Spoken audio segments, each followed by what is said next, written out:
Le feu vert donné, 10 secondes suffisent pour que l'avion largue l'ensemble de sa cargaison.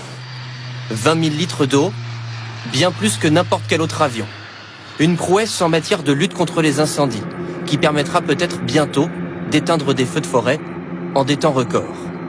Nous sommes à bord d'un Airbus A400M, utilisé aujourd'hui comme avion de transport militaire, demain potentiellement comme bombardier d'eau, sans qu'aucune modification n'y soit réalisée.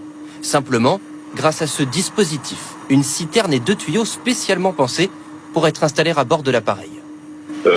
En termes d'heures, ça prendra pas quelques minutes, mais ça prendra pas des jours. Donc le but est vraiment de permettre de reconfigurer l'avion le plus rapidement possible. Encore en phase de test, il pourrait très vite équiper une partie des 19 A400M que possède la France, faisant de l'engin une arme incontournable en cas d'incendie. Capable de déverser 3 fois plus d'eau qu'un Canadair, il peut surtout voler 24 heures sur 24, là où jusqu'à présent, de nuit, les pompiers n'avaient aucun soutien aérien.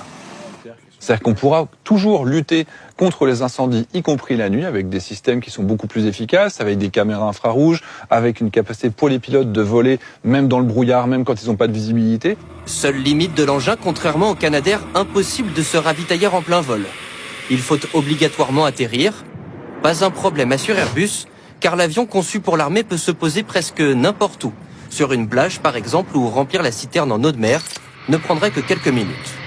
D'autres tests grandeur nature sont prévus pour une possible utilisation à l'été 2023. En attendant, de nombreux pays régulièrement en proie aux flammes se sont montrés intéressés par cette nouvelle technologie.